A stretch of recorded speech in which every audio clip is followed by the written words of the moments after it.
listening to Opinions and Beer. And opinions and beer. Two guys and another guy. Will never happen again. Hello and welcome to Opinions and Beer. We're your host, I'm Adam. And I'm Tyler. Today, we got a fun episode. We're going to do some news reacting. We're going to give our opinions on the news. Hooray. Everyone's excited about the news, right? Oh, yeah. But first things first, we've got a pretty surprising beer today. Our area just got in 450 North. They got a few flavors in. And for those that don't know, they should know if you're listening to a beer podcast, but the 450 North Brewing Company brew the most popular sour beers in America. And we're going to see if the hype is all that it's cracked up to be. Slushy XL Smoothie Sour Ale with starfruit, papaya, mango, and guava. Woo! Starfruit is probably why this is expensive. Isn't starfruit expensive? I think so. Yeah, I think starfruit's like as far as fruit goes, yeah. It's like one of the all. In fact, I feel like all these are kind of papayas are cheap. Not mango. Mango ain't that expensive. You can get that at the grocery store, but I mean, but starfruit definitely is one of those. Guava. Starfruit's kind of like an apple, huh? I always thought it was like one of those fruits, kind of like a pomegranate or dragon. Oh, fruit. really? You Okay. peel it open, you get all the stuff out of the inside. I can't remember if it's starfruit that people claim may be the actual fruit from the Garden of Eden. Or something like that. It's like I remember someone saying that. Anyways, this is a slushy XL, as you said. What's the percentage on this beer? 5.3%. This better be so fucking good. $30 for a 4-pack. Ooh. $30 for a 4-pack. Well, you know what pours. What's crazy is that a lot of sours they try to give you like these crazy colors. But this actually pours. It's thick, man. I guess it really is a smoothie sour. Yeah, like it's. I say like it's coming out like some kind of thick carbonated slushy. Now the ice though, so more like a goo. Now we're not gonna really read the guidelines because sours technically fall under a weird guideline still for the craft beer community because they're kind of a newer thing. Now they're not new, but these kind of sours, like these slushy sours, are fall under specialty beer, and it's kind of like no guidelines other than does it taste good? Is it sour? Doesn't have to meet any ancient critiques from the beer laws. The picture on this is very colorful. It's called unicorn juice. Unicorn juice. The color though that it's poured is straight fucking mango colored. Is this a mango color to you? Oh, yeah, it definitely does have that. Yeah, like out of all, mango, papaya. Yeah, it's got that mango papaya color. I mean, brain's dead. But very mango-y. But this shows like a very slushy, like rainbow color slushy. Well, yeah, I guess it is. It's a slushy. So that's why it's called a slushy. I understand now. But still, very rainbowy, and this is not a rainbowy drink. It smells tarty. Oh, did you sip it? I got a little sip. Okay, let's sip this beer.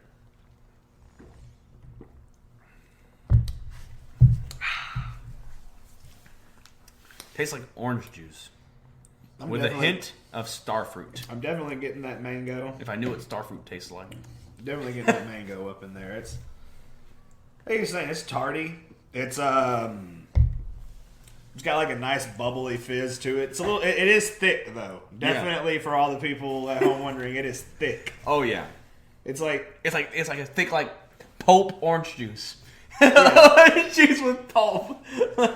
Or even thicker but like than no that. pulp. Yeah. It's just like the thickness of an orange juice with pulp, but without pulp.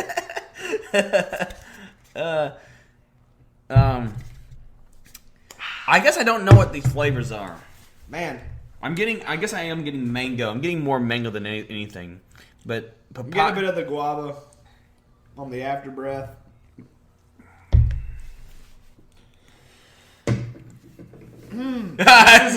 I know. This is a hard critique because for its price range. Yeah, I know. That's what I'm trying to think of. Think about other. It's good, There's no arguing around. No, that. yeah, it's good. But is it $30 for a 4-pack good? Is it $30? Is I guess the only way to really know. This is our first beer to ever have from this company. We'd have to try more to see if what the hype is. Yeah, like this 450 North. Yeah, we really. I'll probably have to buy some more. I think the only thing they have, the only other one they have, I think right now is Peach Cobbler by them. I mean, that sounds good. Yeah, so I might have to try that one. But But as far as what do you say, $30? yeah, $30 for 4 of these. at 5%, and that's Yeah. I mean, you gotta drink all 4 of them. Yeah, you have to drink all 4 of them. Nobody else. Just you. Else in one sitting. Don't share them. I mean, it's a good. Hey, you know what though? By that logic, it's kind of a solid beer to just sip on throughout the day. Like by yourself. Have all 4 and you just drink them slowly throughout the day. I wouldn't fucking chug this beer. I mean, don't do it. Don't do it. It's just so thick. And yeah, I'm gonna go ahead and give us another drink.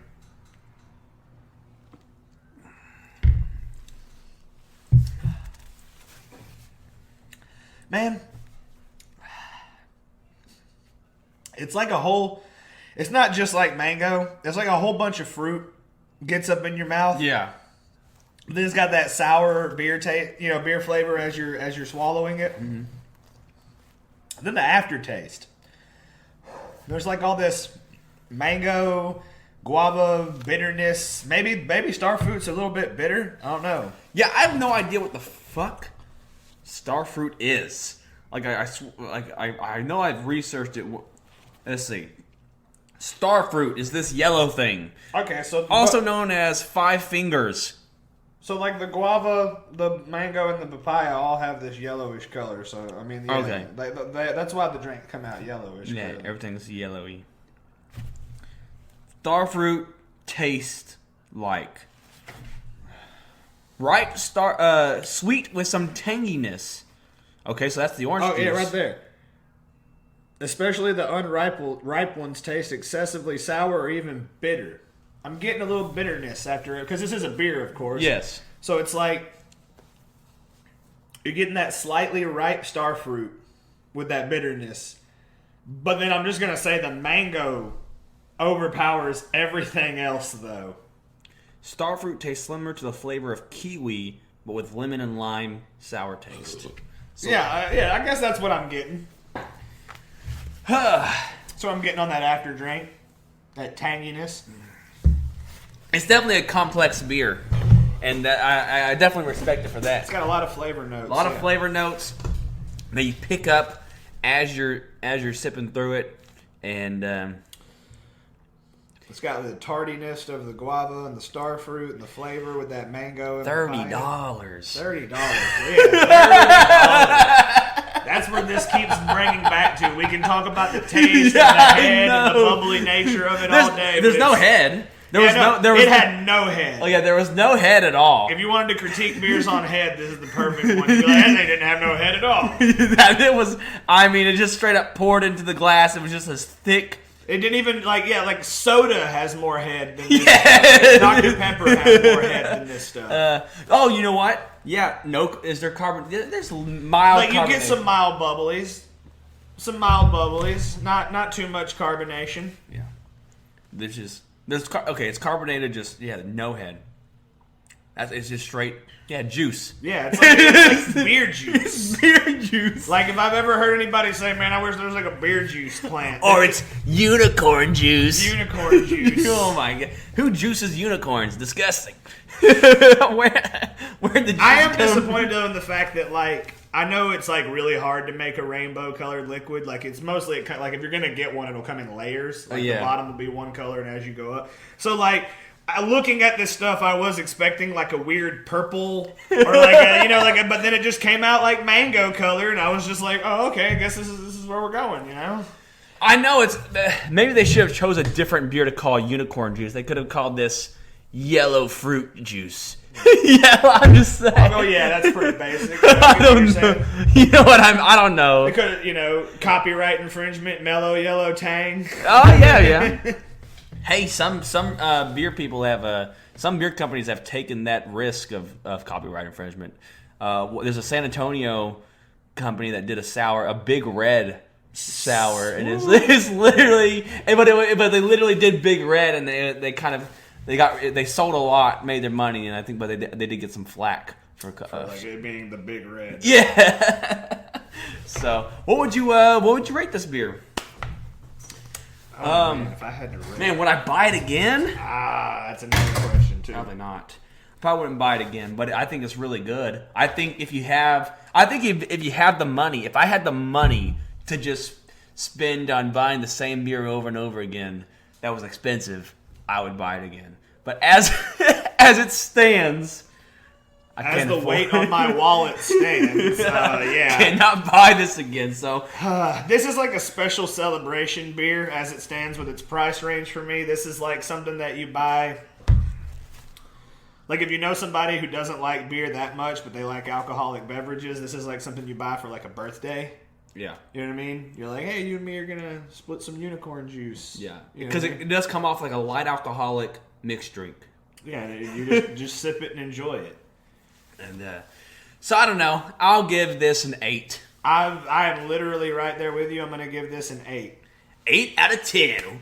Woo! For this unicorn juice slushy XL 450 North. 450 North Brewery. Papaya, mango, starfruit, guava. I mean, I'm just going to have to shell out some money and buy the others, and we'll just have to have a 450 North. Yeah, what if we're getting the weak one? I know, right? What if this, like, everybody's like agrees, like, oh no, unicorn juice, it's like the weakest one they've got. You should try this. That's why they decorate it so much to make it. They want you to buy it because it's the weakest one. They want you to. We have other better beer. They got to move it from the shelf. The other ones are better. Yeah. So, anyways, next up. So here we go. Let's chat about some news stuff. Some things that may be interesting to chat about. If I could copy news articles. So this first news article is about Rockstar from White Snake? Is he in? White Snake? Or he used to be in White Snake. White Snake's gone, right? Yeah. iBands reveals crazy 3-necked Hydra guitar built for Steve Vai. I guess we're commenting on the critique of this. What is the purpose of a 3-neck guitar? Well, like, some dudes out there are one, really fucking good at guitar. Yeah. And like the different number of strings and the way that so this is like that's a 6-string. I think that's a 9-string, or maybe like 1, 2, 3, 4, 5, 6. I think it's a 9-stringer or a. Basically, the way that these two are tuned makes them sound different from one another. And down here, I think that, this is a bass. So basically, with a 3-neck guitar, you're capable of switching from like one tuning to another tuning to bass. And I've seen dudes who are so good that they can play like 2 necks at one time. So they're playing like some high pitch, squid, as Jack Black would say, some squid dillies. Oh, look, this is more. What is this, like a harp? It's probably like, it's probably, damn, I didn't even see that part. Yeah, I'm just now seeing that, oh my God. It's like an electric harp hookup. Yeah, what's up? I've seen electric harps before, so I would not doubt it if that was some sort of like really cool electric harp. But yeah, and the fact that they call it like the Hydra. Yeah. Like, that's got like the whole, dragon skin theme to it with 3 necks. Yeah, Steve Vai, I believe, he used to be in, VU, sample meter, lightning buttons, exposed cables, wired, meld tubes, blah blah, over the top. Yeah, I don't know what this is. I guess I'm guessing what I said, like a harpish type of instrument. It might be a rig up for a 12-string though. I'm not sure, but it's a beautiful. Holy crap! We're watching the trailer too. Oh, a trailer to the Hydra. The trailer to the Hydra. Holy shit. It's pretty intense. I mean, it's crazy they made a trailer for a fucking guitar, though. if any guitar deserves it. Yeah, it's this. I mean, really. If any guitar deserves a commercial, it's something called the Hydra. Like, I remember in high school, whenever dudes used to come in showing their beasts off.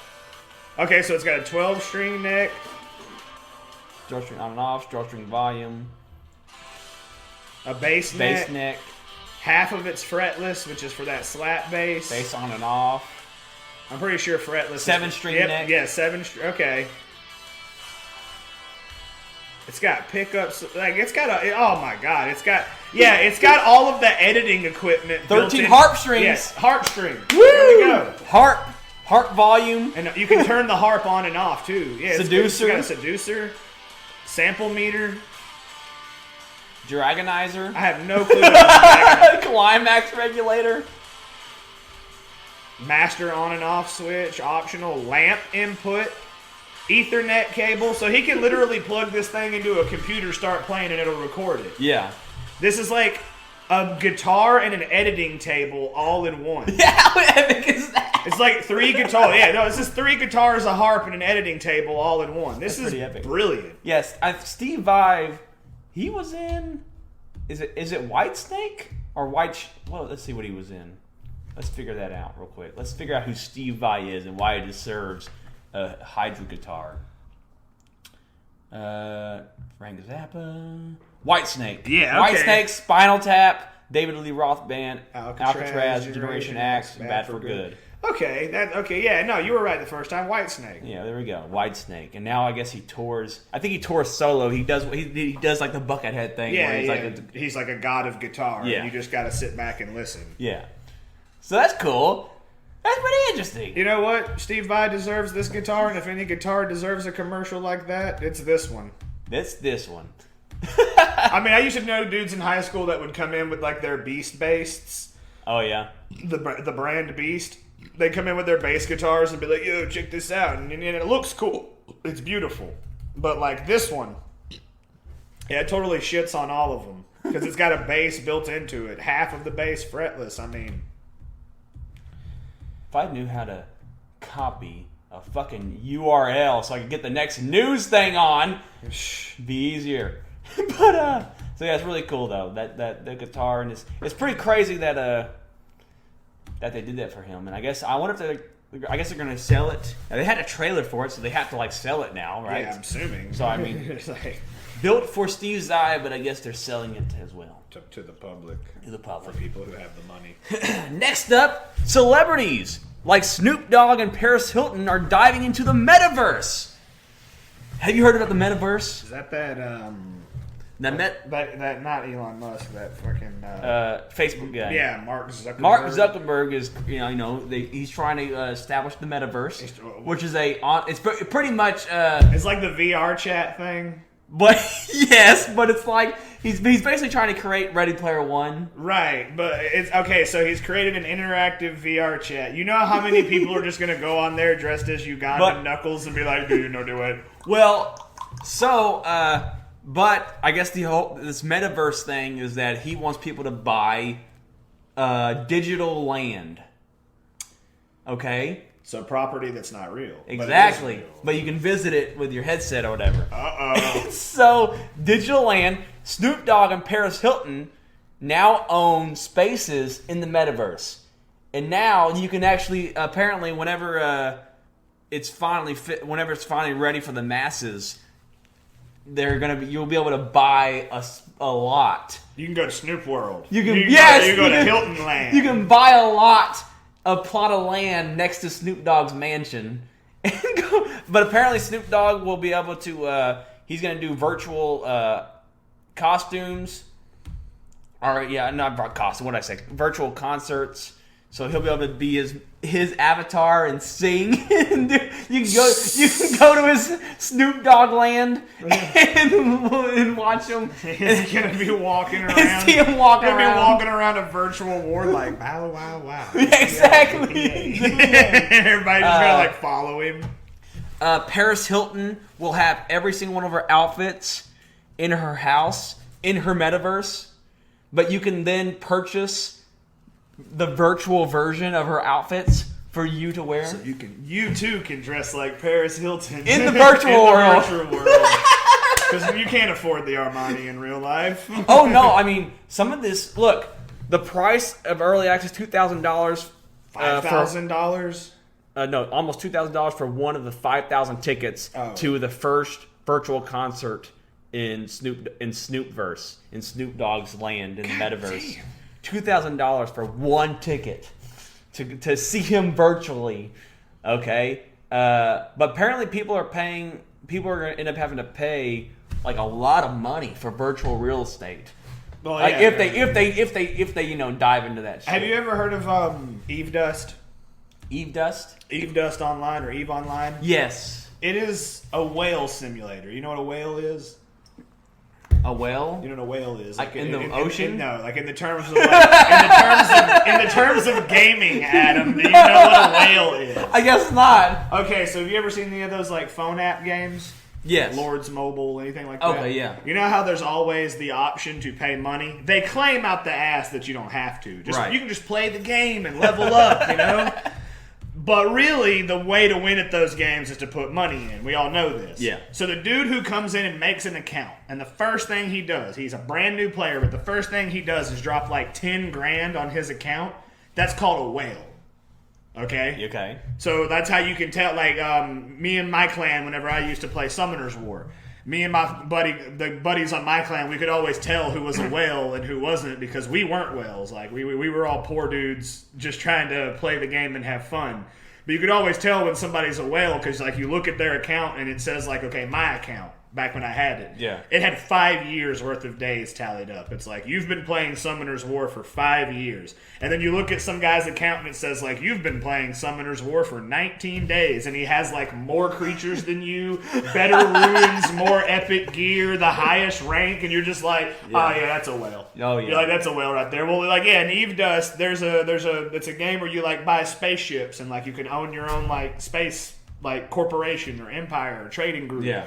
And, like, there are ships in that game that in real life money cost, like, thousands of dollars. And there are dudes that have them. There are whole Star Trek-style federations of dudes. Like, that's like, what I'm getting at is Eve Dust is basically a whale simulator. The people who try to just play the game will always suck at it. The dudes who have the $50,000 to drop on, like, an Emperor-class ship or whatever it's called, those guys will always be kicking your ass.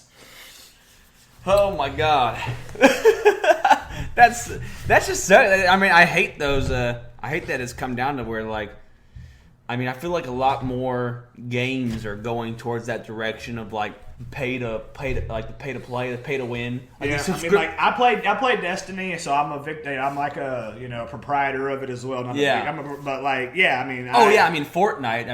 I pay for my Xbox subscription, and then whenever I get on Destiny, I gotta pay to get the DLCs, and then the costumes, the outfits. Costumes out. If I want, they always have to give you that. If you want to, you can pay money for costumes, and then they throw a costume out there that's just the coolest shit you've ever seen in your life, and you're like, well, of course, I'm going to pay money for it. I want that fucking costume.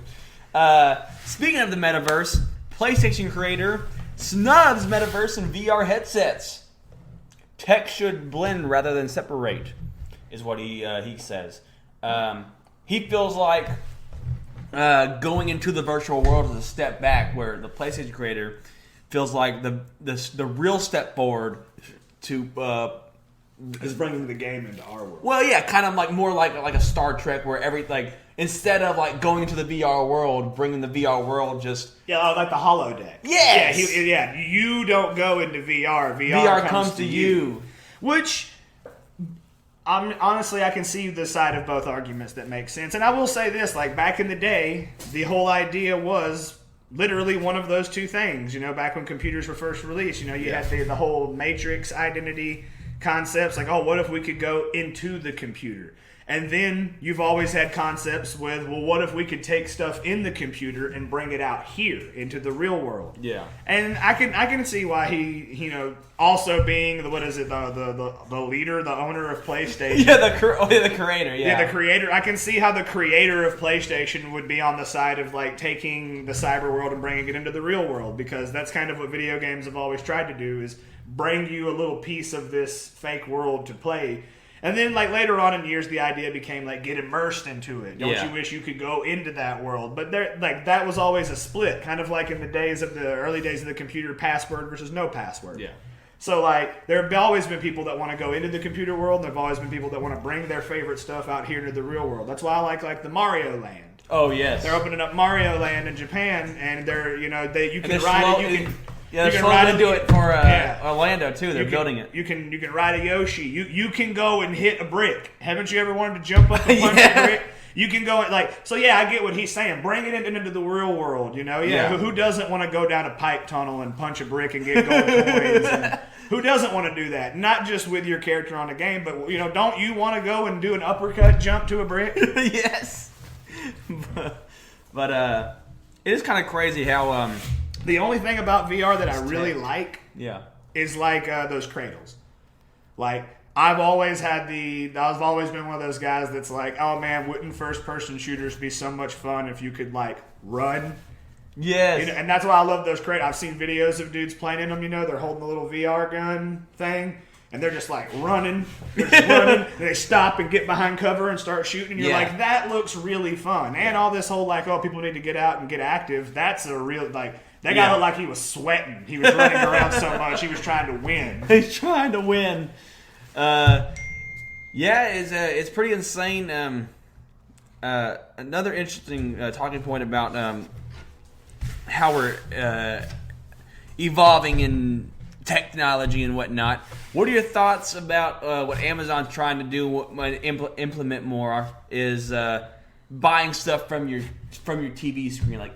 Basically, like whenever they want to like change ads up to where the ad is everywhere. Like you're watching your favorite show, and you can like click the button and buy the shirt that the actor's wearing, or buy the cereal, blah blah blah. Like that's apparently the pipe dream of the Jeff Bezos of the world. It's like that Doug Stanhope joke, you watch Hoarders and you see shit you need. So what Jeff Bezos wants is, like Doug Stanhope said in his joke, the orange microwave. He saw an orange microwave on Hoarders and he wants it. What Jeff Bezos is insinuating is that he would be able to get his orange microwave that much quicker. Yes. Without going and doing an eBay search and looking for orange microwaves. He would have been able to touch the screen and been like, I want that one right there. The exactly. Orange microwave. That's pretty cool. It's nuts, cool, though. But it's cool. Like it also. And at the same time, though, it's going to create a whole lot of things where you're trying to tell people like, shut the fuck up, I'm trying to watch the show. They're like, well, I want to buy the shirt. Yeah, exactly. Or every show is going to be even more encompassed by fucking product placement and guys are trying to sell you something. It's going to be like the 80s again. Guys are going to be turning around straight on camera saying like, look, I never play PC, and their shirt's going to say Apple. You know what I mean? They'll be like, I never play on a PC. I only use an Apple. I only use an Apple. My God. It's going to be the weirdest type of product placement because they're going to have to blend it into natural conversation. My goodness. It's gonna be like the Truman Show. Guys are gonna be turning and being like unicorn juice slushy double XL. This is my favorite. The only beer for me. And then like his friend's gonna be like, my dad just died. Yeah, my dad. Who are you talking to? Who are you talking to?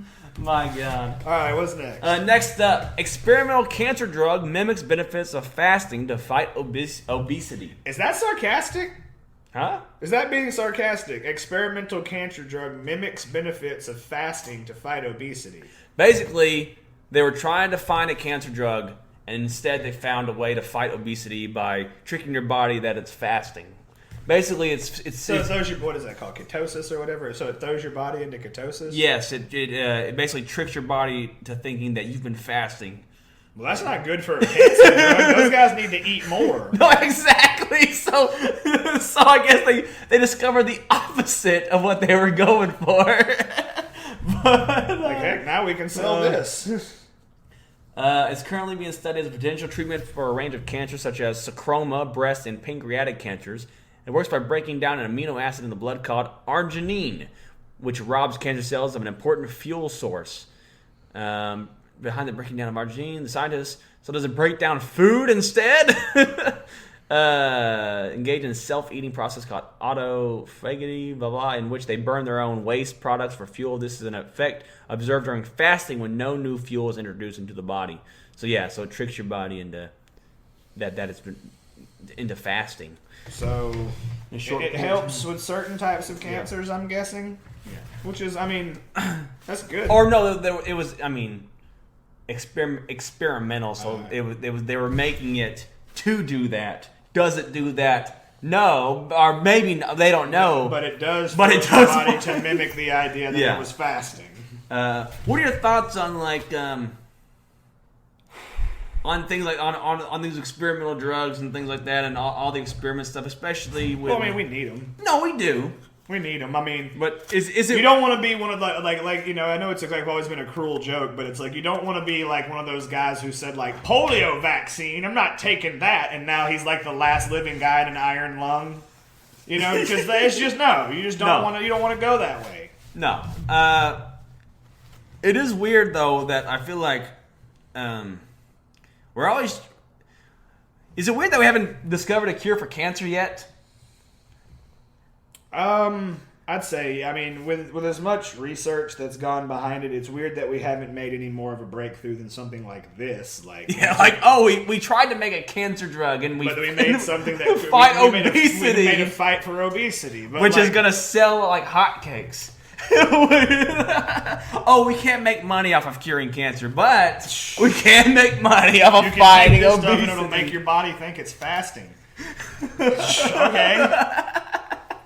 Oh, jeez. I just don't understand. I guess. And another thing that helps is like, you know, people like that doesn't help is like people don't realize that like doctors like the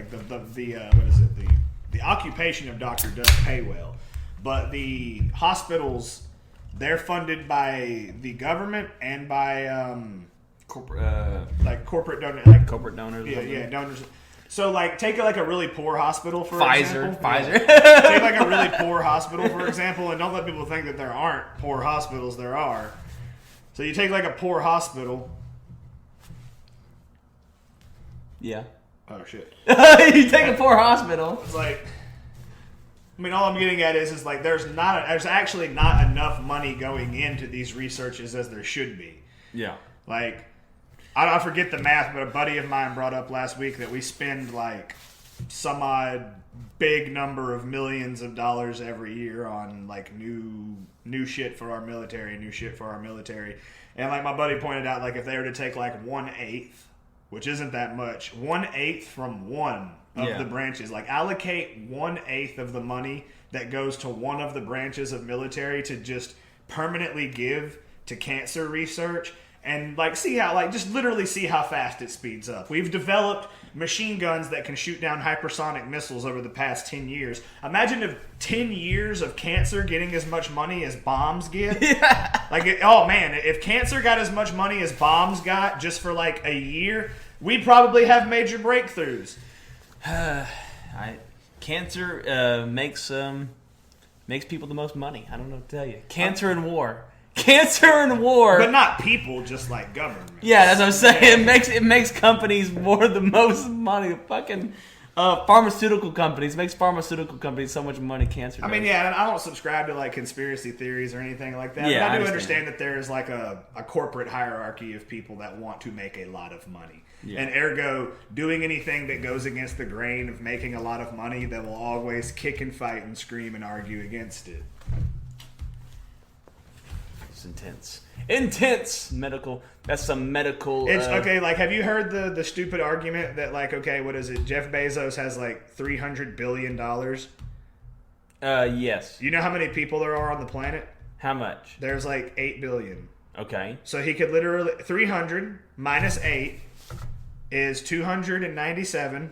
right? Yeah. So he could give everybody on the planet Earth $1 billion. He'd still have hundreds of $1 billion left over, and the stupid argument that it would mess up the economy, it would cause inflation. Like, no, you're just saying that and deciding it would because it would create a whole lot of economic stability and growth. But does he really have that money? I don't know if I only asked that because if your net worth is anywhere over $400 billion or closing in on $1 trillion. You have the ability to allocate. Yeah. So if he were to like whenever you're living your life and you open up a bank account to start your kid a college fund, that's allocating your funds, right? If he was to just allocate funds like every year, he would eventually have any of these guys. I'm not just dishing on Bezos, but like any of these guys, if they were to just allocate the right funds every year, they could solve things like world hunger or any of these world crises. And it's hilarious. It makes me laugh that nobody wants to be that guy. Like, why wouldn't you want to be that guy to go down in the history books as that fucking badass of a dude? Like, oh yeah, this is Jeff Bezos, Elon Musk. Just pick a random name out of a hat. You know what I mean? This is Brad Smimmings, and Brad Smimmings just fucking cured world hunger. Not to defend a rich person, but Elon Musk did say he recently did say that, like, you know what they're saying, that he's like the richest, like for a few months. Him and Bezos go back. Go back and forth. But he was like the richest person in the world, or whatever. But he goes like, I don't really have like that much actual cash. Well, yeah, it's because it's all allocated into sources and stuff. Yeah, like I just, because I'm the CEO of this company, like someone else decided that this company is worth X amount of money. Well, somebody decided that based off of how much the company makes and how much it... He was saying that it was just based off like basically the stock, like basically like the shareholders decided that this company is worth this much money, but because of money, the money that they doesn't put in. Oh, well. Like when you have shareholders and like a group like that means that there were people who put money into your company. Yeah, and they want their money back. It's kind of like producers on a movie. Yeah. They're the ones who put the money in. So your shareholders and your board of directors, they're all people who have a stake and a claim in this. So yeah, they've decided that this company is worth that much money because they've put... But he says he doesn't have that money. Well, yeah, like it's not like I understand that. It's not like Jeff Bezos and Elon Musk have $200 trillion in a bank account right now. But what I mean is they have the ability to allocate sums of money that high. They deal in sums of money that high every day. Every 20 seconds, one of them makes like $60,000. Yeah. And then like many comedians have said, starving people in a world full of food, that literally sounds like an easy fucking problem to solve. It's just nobody is wanting to do the legwork.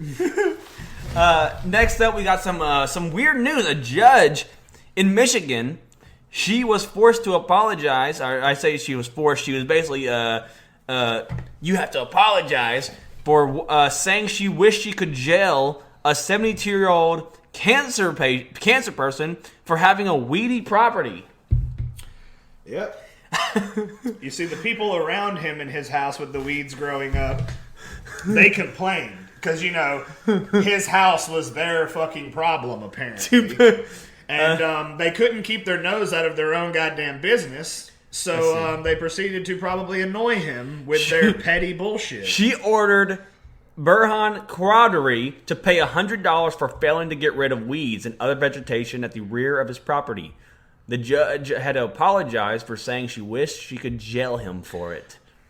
No, go back up. The last part right there just gets at the point that I was making. Which one? Shameful. The neighbor should not have to look at that. You should be ashamed of yourself. Okay, if somebody's yard's growing up, here's a big secret. Here's a tip. Here's a hint.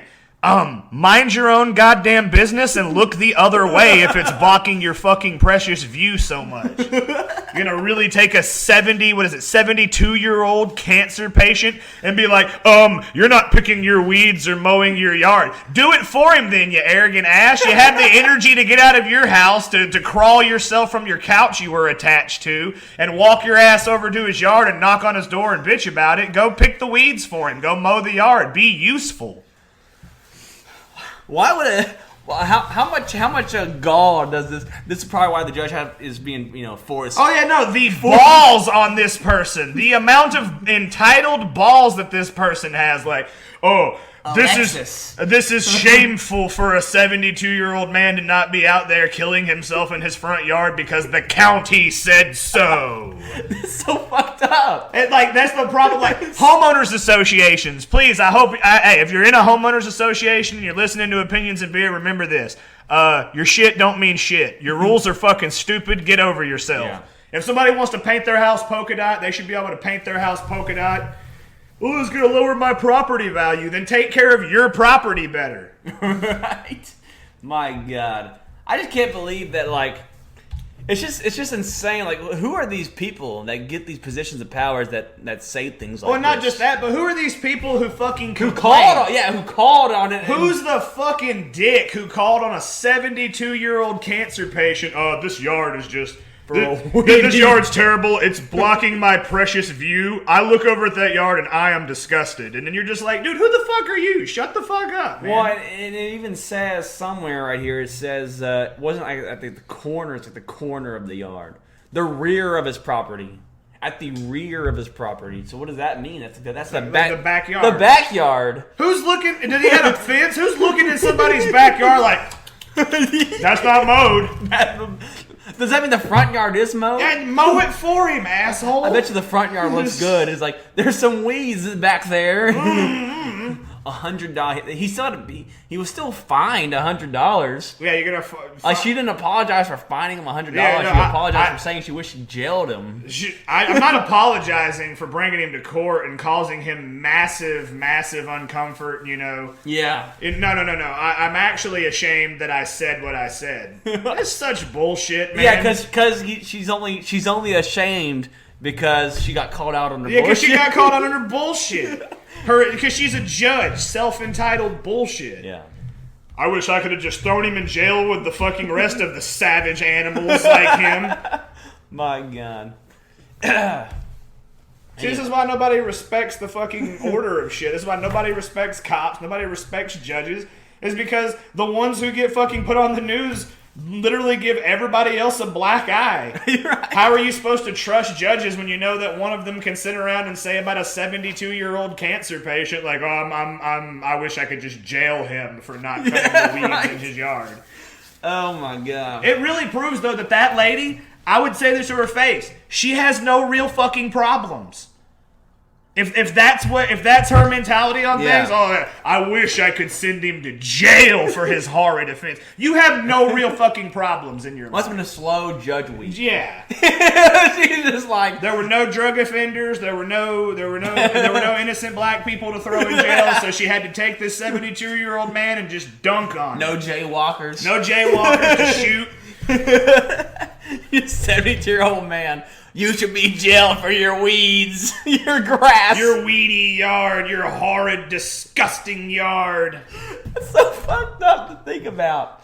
It's so crazy. And they probably had a cop come to his house and like fucking serve him and be like, you're going to have to show up to court, otherwise we're going to have to come and arrest you. And you better mow your grass. You better mow your grass. And like, look, like that's just like, I'm one of those crotchety, like I was raised in a different time period assholes. Like, I mean, my dad would have made me mow that guy's yard without even knowing him. Like if somebody would have been like, oh, old man Johnson's letting his grass grow up real high. My dad would have gone and talked to old man Johnson and been like, hey, are you having a hard time mowing that grass? Boy, get your dumb ass over there with that lawnmower and go mow that grass with this nice old man. He survived 72 years of this crap. Go mow the yard for him. I'd be like, yeah, they ain't got no teenagers in this neighborhood? They probably do, but they're all just a bunch of dickheads. Yeah, that's Detroit. Yeah, definitely. They're all a bunch of dickheads. It's Detroit. Like, I ain't want no fucking old man's yard. I ain't fucking no. Let me pay me. Juggalo. Juggalo. Fucking juggalos running around Detroit like, mowing an old person's yard. Fuck that old dude. Fango! Fango! Next up, we got some animal news. The final news article of the day. Newly discovered oral plug keeps whales from drowning as they dine. I think that's interesting that we're just now finding this. Well, everybody knows the old saying, we know less about our oceans than we do about the surface of the moon. Yeah, but I mean, people fucking murder whales all the time. When you murder something to cut it up, you're not exactly examining it. Like, how does it breathe? I wonder how it bears its children. You're just slashing that dude open, taking all of his blubber. But that is interesting. So apparently, whales can drown. Or they can't because of this oral plug, but if they didn't have an oral plug, they would drown. So like they close their airway with an oral plug, and they swallow a bunch of krill and fish, and then they open it back up. Yeah, and that's cool. And that's how they spit it all back out. They managed to pull off his feet without flooding their lungs or gut with water remains a mystery. How they did it, it sounds like something that science should know by now, but whale autonomy is a fairly murky subject, since dissections are rarely performed. Okay, it's hard to dissect. Like I said, unless you're just cutting it up for its blubber, it's hard to get a whale to dissect. I guess because they're fucking huge. I mean, who mainly? What country does the? Is it China that hunts whales? Oh, it's in most of Japan, the Asian or Japan. Yeah, okay. Japan, Korea, China. They got a huge whaling, industry over there. I mean, I wonder, how. Like, when was it decided that hunting whales was like, oh, you're poaching whales? I think when they were put on the endangered species list. But when was that? I think that was like in the 80s or 90s is whenever everybody realized, like, holy shit, we're killing all the whales. So basically, one thing, like, me and my buddy Brendan were looking up, like, major events in history, like, the other day because we were bored. And that's actually a big thing was, like, in the 80s and 90s was when, like, 70s, 80s, and 90s, for those 3 decades was when, like, there was a big chunk of, like, hey, did you know that we've killed all of these birds that used to be around? Or did you know that we're killing all of the whales and sharks? I think a guy, like, did a study, like, in the 60s, Japan's shark population was, like, all but extinct. Jesus. Like, because they shark fin soup, they were killing them in droves, cutting their fins off, throwing them back in the water, letting them die. My God. Fuck them. You know what I mean? That was the mentality of it. But then the sharks got put on the endangered species list, including, like, the species of shark that they were hunting. And now a guy, like, I was watching a documentary on marine wildlife, a guy said that, like, the squid population in Japan is a problem because they fished all the sharks out. And then the squid took over that group. I mean, I guess that's good. But, like... because, I mean, people eat squid. People eat squid. A lot more people eat squid than eat shark. But it's just like, the squid... No, I'm sure it's bad, They aggressively invade certain fishing zones. And, like, I was watching this Japanese fisherman pull up fish from a net, and he was, like, showing you, like, these fish got beak bites out of them. Can't use them. And that's hurt, that's cutting into their bottom dollar, all the squid fish. So they gotta go and hunt them and fish for them to get all the squid. And then a guy brought up in the documentary that squid will straight up attack you for no reason. No, squid gets fucking bad. I mean, you hear about the people think about crap like the giant one. No. It takes one 2 feet long. Oh, yeah. To grab around your leg and then use its hydrodynamic air suction, and they can pull you down hundreds of feet. No, I'm sure small ones are definitely a threat to us. Oh, yeah. And everything. So, but you just knowing what we know about how giant squids and whales are in a fucking ocean war at the bottom of the sea at the fucking darkest point of the pitchest blackest. I was watching a guy the other day talk about how, like, a 2 foot by 2 foot octopus, if it lurched up from the water and grabbed you by the arm, it could pull you off of a dock into the water. Like, you're having a hard time fighting. Because the moment it starts doing that suck-in breathing thing, it's pulling against you with such force that you have no choice but to, like, succumb. Imagine if octopuses were evil. They kind of are. They really kind of are. Imagine if they were freaking You ever see that, like, squids are more the vampire octopus that the one off Finding Dory was based off of? Oh, yeah. You ever heard of that guy? Yeah. He broke out of his pen and found the pen of crabs, and then for like 5 weeks straight, they were wondering, like, how are all the crabs in the crab exhibit just getting eaten? And then they watched the security cam, and this dude, this evil octopus, remembered the guards' marching patterns, so he knew when the guard would be making his rounds, and then he would just, like, stop and, like, squid himself against the wall and change colors and then keep moving. He was like a ninja. He literally was like, no, you think you could defend the crabs from me? My God. Squids are bad too. Oh yeah, they're horrible. I'm not now that I'm thinking about it as I sit on it. I mean, I wonder where all those tales of the giant squid, murdering ships and shit. Like, where do they come from?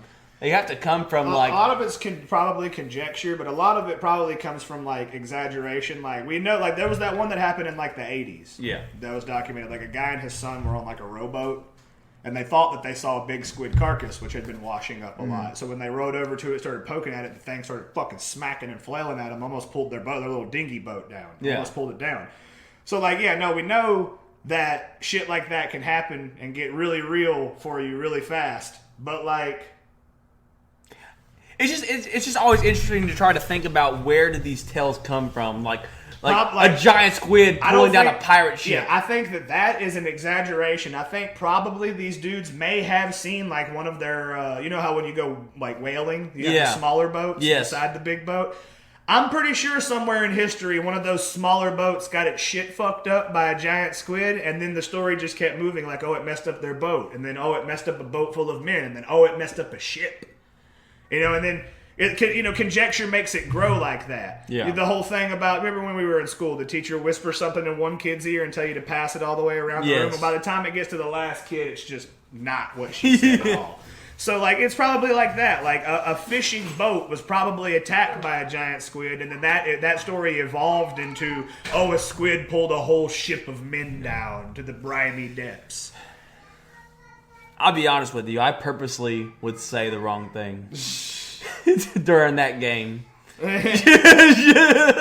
Which is probably what happens in real life too with other stories. I mean, yeah. Somebody purposely changed it up. Everybody always does that. Because we all know the joke about fish stories, like, oh, he caught a fish that was this big. Well, when people see shit that they can't explain, or they're trying to create, like, when they're trying to get across how monstrously frightening this was, they tend to exaggerate. They tend to say, like, oh, its head was this big. You know what I mean? Like, I've had that happen in real life with an alligator before. Oh, yeah. In the canal behind my house at my dad's house, there was an alligator. He was probably like 2 feet long. But every one of the rednecks that went back there were like, oh, man, he's got a head on him like this big. He's like 10 feet long. And I went back there with my friends with a flashlight one night and a piece of chicken on a stick and was just like splashing it around the water. And sure enough, I heard a splash and we started like shining. And we saw 2 little bitty eyes. And the alligator, when I put the chicken up on the edge of the embankment for him to crawl up, he was probably no more than like 2 feet long. It was just the fact that there was an alligator in the water behind our houses over there in the canal. And yeah, every dumb redneck was like, oh man, that gator hit head like this big. And like holding their hands out, showing you like, that's just his head. No. What they were measuring as his head was his whole body. They were like, oh yeah, no, I'm like, he's like 2 feet long. He's a little gator. Oh my goodness. Well, that's just your opinion. And that's fine because that's all we've got here are opinions and beer. We are opinions and beer.